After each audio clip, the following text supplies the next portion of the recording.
O que é que dirige a sua vida?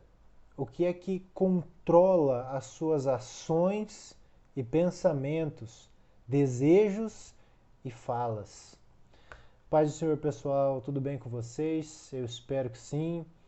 Sejam bem-vindos aí a mais um Sem Filtro, quadro em que eu não uso edição, não uso roteiro, mas na medida do possível sempre tento ser aí bastante consciente e sempre bíblico, certo? Hoje eu gostaria de falar com vocês a respeito do coração. E eu tomei essa decisão baseado neste livro aqui, ó, na leitura deste livro, Desejando o Reino. E vocês já vão entender o porquê. Bom, talvez você já tenha ouvido falar que nós, seres humanos, somos animais racionais, não é? Ou seres que pensam. E muitas vezes a nossa forma de imaginar o mundo ou nós mesmos é baseada em uma versão um tanto racionalista de mundo. O que eu quero dizer com isso? Quando a gente está com um problema, a gente acha que a gente soluciona ele com conhecimento. E aqui eu não estou falando de um problema, sei lá, na sua casa, na sua empresa, não isso. Um problema na nossa vida. Um pecado, um vício. E o conhecimento é muito importante.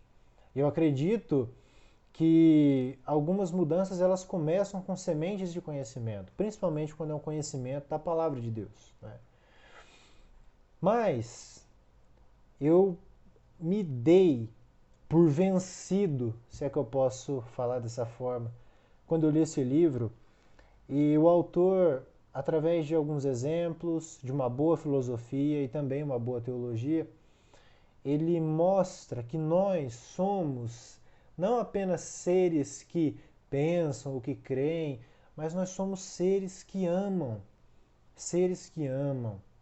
E com isso, ele diz que nós nos movemos em direção ao mundo, a gente toma decisões, a gente fala, pensa, deseja, sonha com base naquilo que nós amamos. E aí um exemplo que eu poderia dar aqui, um exemplo bem pueril, bem simples, é o exemplo da comida, da alimentação. Com certeza deve ter alguma coisa que você bebe, que você come, que faz mal para você.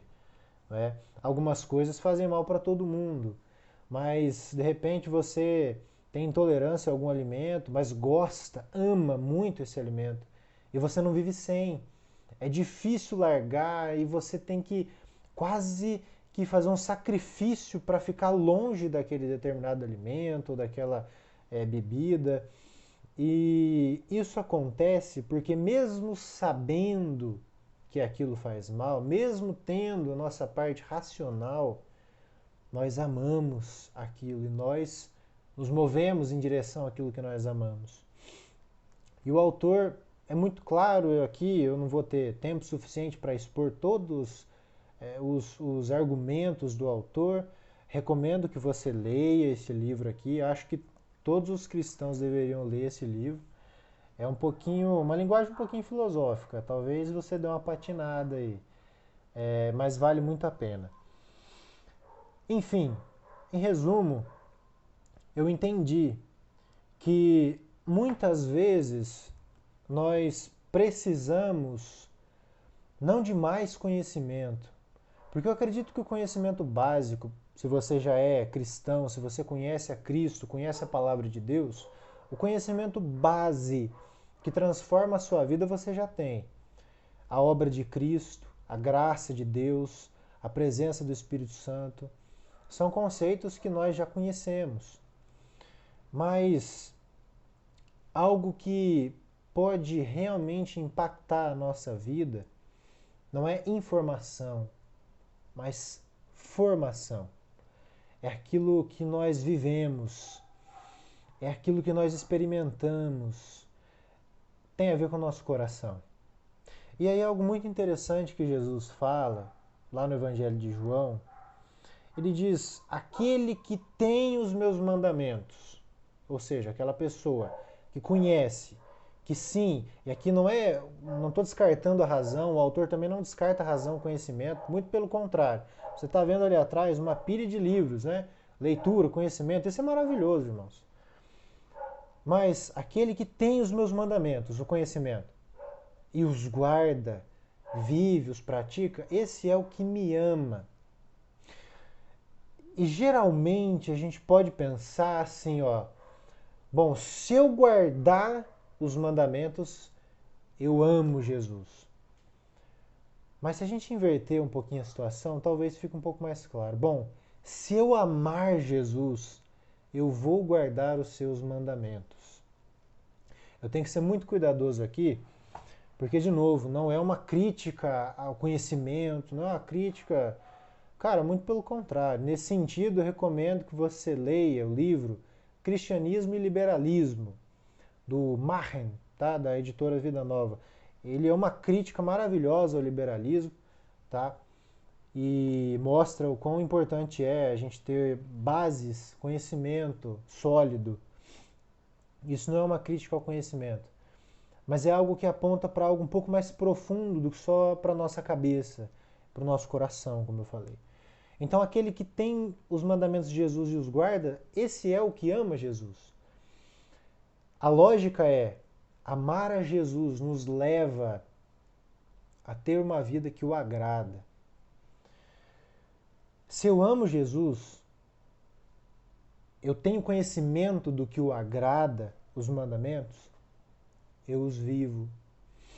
Então, talvez o segredo para você enfrentar com maior eficácia, talvez, se infelizmente você tenha carregado aí aqueles famosos pecados de estimação, vícios, falhas de caráter, dificuldades, ou até coisas mais simples, né? Você precisa deixar algum alimento, você tem algum problema de saúde, não está conseguindo. Cara, eu acho que a essência disso tudo é o amor. E é interessante que, tanto na poesia, não é, como na Bíblia, a Bíblia tem um tanto de poesia também, muito se fala sobre o coração, não é? O coração como o centro mais profundo do nosso ser, aquele lugar que contém ali os nossos afetos, os nossos tesouros, como Jesus coloca também, né? Onde estão os seus tesouros, ali está o seu coração. O seu coração está nos seus tesouros, naquilo que é importante para você, naquilo que você ama. Então o coração é descrito como esse lugar. E aqui a gente não pode cair no erro de limitar o ser humano a somente coração. Não é isso que eu estou falando também. Tá? Até me lembro de algumas críticas aí que eu ouvi de alguns teólogos em relação àquelas frases assim, que o nosso coração tem um buraco do tamanho de Deus. E eles falam assim, não, todo o nosso ser precisa ser preenchido por Deus, não somente o nosso coração. Verdade. Mas o coração é o centro, parece, né? Aquele lugar mais profundo, onde estão as raízes ali dos nossos afetos, nossos desejos. E quase que é o motor daquilo que nós fazemos. Então nós somos movidos por aquilo que nós amamos. Né? E o nosso coração é muito importante em relação a isso. Então, se existe uma área, um aspecto do nosso ser que talvez ultimamente tenha sido muito negligenciado, é justamente o coração. Quero só ler Provérbios capítulo 4, verso 23. Diz assim: sobre tudo que se deve guardar, guarda o teu coração, porque dele procedem as fontes da vida. A gente vê então, de novo, né, Jesus falando sobre o amor, aquele que tem os meus mandamentos e os guarda, esse é o que me ama. Guarde seu coração, em Provérbios. Jesus também falando, onde está os seus tesouros, ali está o seu coração. O salmista falando, olha, guardei a tua palavra no meu coração para não pecar contra ti. Jeremias diz que o coração do homem é enganoso. E Jesus disse que os desejos maus procedem do coração, vêm de dentro. Então, em vários trechos, várias porções da palavra de Deus, o coração é muito importante. Tendo dito isso, eu quero chamar a atenção para que o autor diz aqui que é para a gente tomar cuidado com aquilo que a gente faz como hábito. E ele vai dizer que os nossos hábitos, eles nos formam. Aquilo que a gente assiste, que a gente ouve, que a gente consome, que a gente faz, não é simplesmente informação, mas é formação. E tudo isso mexe com o nosso coração. Sabe aquela criança que assiste o Ben 10, os Power Rangers, quer ser um Power Ranger, quer ser o Ben 10? Porque enxerga aquilo, consome aquilo, aquilo não só informa ela, mas aquilo vai para o coração, aquilo forma aquela criança. Isso não acontece só com criança, acontece com a gente também. As coisas que nós consumimos e que nós fazemos, elas mexem com o nosso coração. Elas nos passam uma visão de boa vida, daquilo que é digno de ser desejado. E é por isso que o livro chama Desejando o Reino. Todo mundo deseja um reino, mas esse reino nem sempre é o reino de Deus. Todo mundo ama alguma coisa, mas nem sempre esse alvo do amor do ser humano é o próprio Deus. E às vezes o nosso coração, os nossos amores, eles estão desordenados. E a gente nem sabe para onde ir, muitas vezes a gente se sente perdido, preso em alguns comportamentos, enfim. Então, mais uma vez, eu acho muito importante que a gente olhe, volte a olhar para o coração. A gente tem olhado muito para o intelecto. De novo, é muito importante. Aquilo que nós ouvimos, né, também nos forma, aquilo que a gente lê. Mas a gente não pode ler e parar por aí. Consumir conhecimento e parar por aí. A gente precisa entender que nós somos formados por aquilo que nós fazemos. Então, se eu leio um capítulo da Bíblia por dia e assisto 15 episódios de uma série podre, adivinha só o que é que vai mexer com o meu coração? Eu acredito que não vai ser a palavra de Deus, né? E aí aquele texto de Gálatas, desde o capítulo 5 ao 6, quando o apóstolo Paulo faz a diferenciação entre o que a carne quer e o que o espírito quer. Ele fala sobre desejo.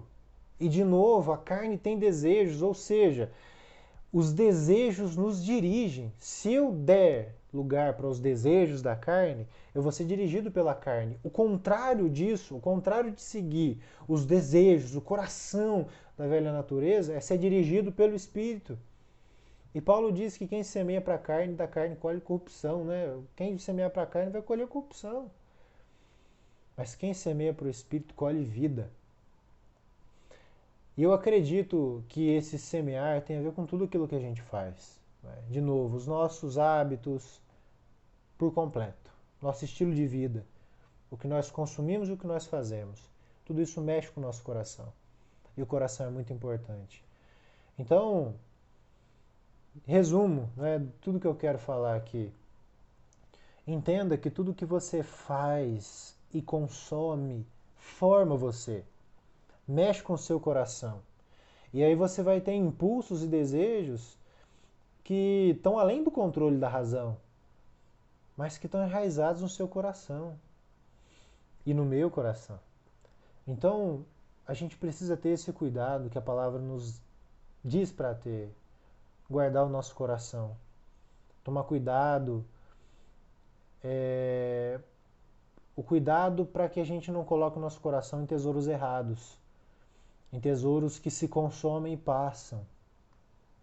Então, qual seria o melhor lugar para que o nosso coração esteja? Ou quem seria a melhor pessoa para ocupar o nosso coração? E a resposta é claro que é Deus. Isso parece um tanto clichê, mas não é. Talvez seja por essa falta de atenção ao coração, aquilo que nos forma, aos desejos, que nós temos sido tão infelizes em muitas lutas da nossa vida. De tudo que a gente poderia entregar a Deus, eu acredito que o que é central, o mais importante de tantas coisas importantes, de todo o nosso ser, o que a gente deve entregar a Deus é o nosso coração. Bem-aventurados os de coração puro, pois eles verão a Deus. Aqueles que o coração não está contaminado, não está dividido, não está manchado, mas é um coração puro, exclusivo a Deus. A grande questão é que a gente fale demais nessa questão, não é? Eu usei demais a palavra questão. Mas a gente eventualmente acaba falhando, e eu acredito que nessas horas a gente pode olhar para Cristo e recorrer a Ele em arrependimento, em fé, pedindo perdão, porque muitas vezes a gente não sabe o que a gente está fazendo com o nosso coração. A gente não sabe o que é o centro da nossa vida de verdade. A gente tá com amores e desejos desordenados, cara. Mas o propósito desse vídeo é te incentivar a entregar o seu coração a Deus. E falando um pouco sobre isso, eu vou deixar o link aí na descrição da música da minha irmã e amiga Tamara, certo? Que fala sobre isso. Fala que o que a gente poderia entregar para Deus se tudo já é dele? O que realmente importa não é fazer um monte de coisa, por mais que fazer um monte de coisa é importante. Mas o essencial, básico, principal, central, é a gente entregar o nosso coração a Ele. Crer de todo o coração. Se Ele for o nosso tesouro, nosso coração vai estar nele. Se a gente guardar a palavra no nosso coração, as chances da gente fracassar contra Deus, elas diminuem constantemente. E se o nosso coração estiver voltado para Cristo, desejando e amando a Ele, então a gente guarda os seus mandamentos. Eu incentivo você a entregar o seu coração para Deus, todo o seu ser, mas essencialmente o seu coração, porque nós somos seres não meramente racionais, mas nós somos seres cardíacos. Nós somos seres que amam, que desejam e que vivem a vida com base naquilo que está no seu coração. A música está aí na descrição, o link. Convido você a assistir. E é isso. Vou ficando por aqui. Que Deus te abençoe e até a nossa próxima reflexão.